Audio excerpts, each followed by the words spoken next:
आज हम सिर्फ एक डरावनी कहानी सुनने नहीं वाले, बल्कि हम डर की नब्ज टटोलेंगे।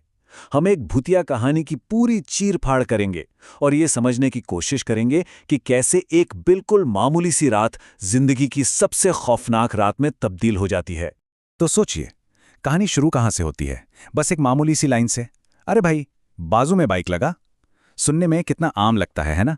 लेकिन इस कहानी में यही वो एक पल था जिसने उस भयानक रात का दरवाजा खोल दिया। तो चलिए, कहानी के पहले हिस्से में चलते हैं। देखिए, किसी भी डरावनी कहानी की जान होता है उसका माहौल, और यहाँ माहौल एकदम परफेक्ट है। 3 दोस्त हैं, एक अकेली मोटरसाइकिल है, और वो पूर्णिमा की रात में एक सुनसान जंगल के बीच से गुजर रहे हैं। तो इस कहानी के किरदार कौन हैं? पहले तो हैं हमारे नरेटर, जो हमें ये कहानी सुना रहे हैं। फिर है उनका दोस्त सुरेश, जो जरा जल्दी डर जाता है। और तीसरा है अजय। ये तीनों तेल गांव के एक बिल्कुल वीरान जंगल में हैं। और कहानी में ट्विस्ट आता है जब वो बस कुछ देर के लिए सड़क के किनारे रुकते हैं। उनका ये अकेलापन ही उन्हें आने वाले खतरे की चपेट में ले आता है। और यहीं से कहानी में टेंशन बढ़ना शुरू होता है। अब तक जो माहौल बस ईयरी था, मतलब सिर्फ डरावना था, अब वो असल खतरे में बदलने वाला है। ये वो मोड़ है जहां से हालात काबू से बाहर होने शुरू हो जाते हैं। और ये सब होता है पलक झपकते ही। अजय बस सड़क के उस पार जाता है और गायब। जब दोस्तों को एहसास होता है कि अजय लौटा नहीं, तो एक अजीब सी घबराहट शुरू होती है। क्या ये कोई मजाक था या फिर कुछ और? और फिर जंगल की खामोशी को चीरती हुई एक आवाज आती है, भाई बचाओ। साफ था, ये कोई मजाक नहीं था, ये असली डर की चीख थी। बस इस एक चीख ने कहानी का पूरा रुख ही बदल दिया।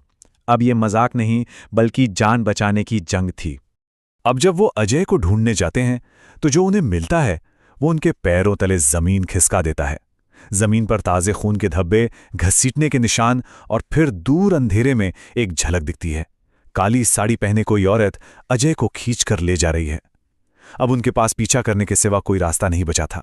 वो घसीटने के निशान उन्हें एक पुरानी वीरान 2 मंजिला कोठी तक ले जाते हैं। और हम सब जानते हैं कि डरावनी कहानियों में ऐसी जगहों का मतलब क्या होता है। ये वो पॉइंट था जहां पहुंचकर उन्हें समझ आ गया था कि अब यहां से वापस जाना आसान नहीं होगा। और इस मुश्किल घड़ी में दोस्तों के बीच ही फूट पड़ जाती है।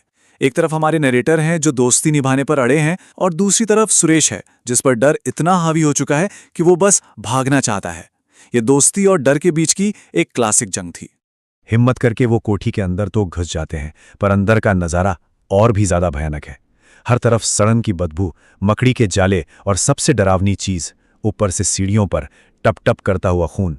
ये खून उन्हें सीधे मौत के मुंह की तरफ खींच रहा था। और अब कहानी अपने पीक पर है, अपने चरम पर पहुंच चुकी है। वो पल आ गया है जब डर से आमना सामना होने वाला है। इस हिस्से में उस खौफ का असली चेहरा सामने आएगा जिसने इस पूरी रात को नर्क बना दिया था। खून के धब्बों का पीछा करते करते वो दूसरी मंजिल पर पहुंचते हैं। एक पल के लिए वहां खामोशी है, लेकिन उस खामोशी के बाद जो वो देखने वाले थे उसके लिए कोई भी तैयार नहीं था। सामने जो मंजर था वो दिल दहला देने वाला था। छत से अजय की लाश लटक रही थी।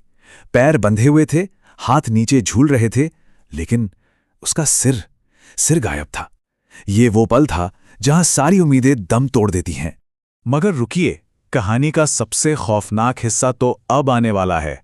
अजय की बिना सिर वाली लाश सामने लटक रही है, और तभी अजय की ही आवाज आती है, भाई मुझे बचाओ।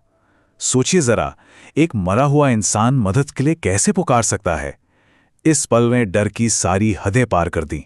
और तभी वो सामने आती है, एक सरकटी औरत, जिसके एक हाथ में अजय का कटा हुआ सिर है। और फिर वो जो करती है वो किसी के भी होश उड़ाने के लिए काफी है। वो उस सिर को अपनी गर्दन पे लगा लेती है और मुस्कुराती है। ये भयानक मंजर देखकर सुरेश का दिमागी संतुलन पूरी तरह बिगड़ जाता है। वो उस रूह के असर में इतना बेबस हो जाता है कि अपने ही हाथों से अपना सिर काट लेता है। अब उस कोठी में हमारा नरेटर बिल्कुल अकेला रह गया था। और यहां से कहानी एक नया मोड़ लेती है।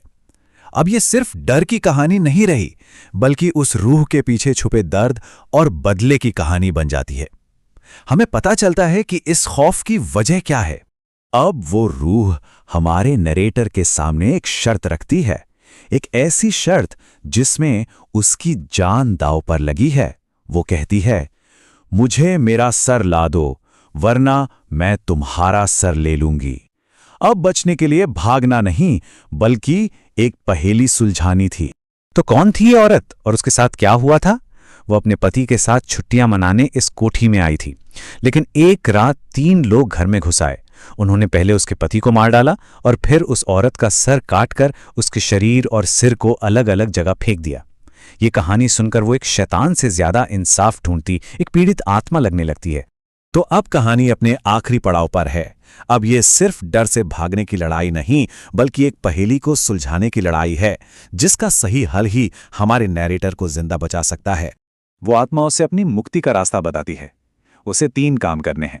पहला, उसका कटा हुआ सिर ढूंढना है।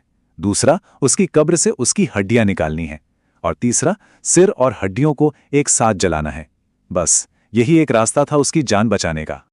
और यहाँ पे हमारे नरेटर का दिमाग तेजी से काम करता है। वो उस आत्मा की बताई बातों के टुकड़ों को जोड़ता है। हत्यारों को मछली फ्राई करनी थी, पर मछली सिर्फ एक थी। मतलब वो और मछलियां पकड़ने पास के तालाब गए होंगे, और बहुत मुमकिन है कि सिर को वहीं तालाब में फेंक दिया गया हो। ये कमाल का डिडक्शन था। और उसका अंदाजा बिल्कुल सही निकलता है। उसे तालाब की कीचड़ से वो खोपड़ी मिल जाती है।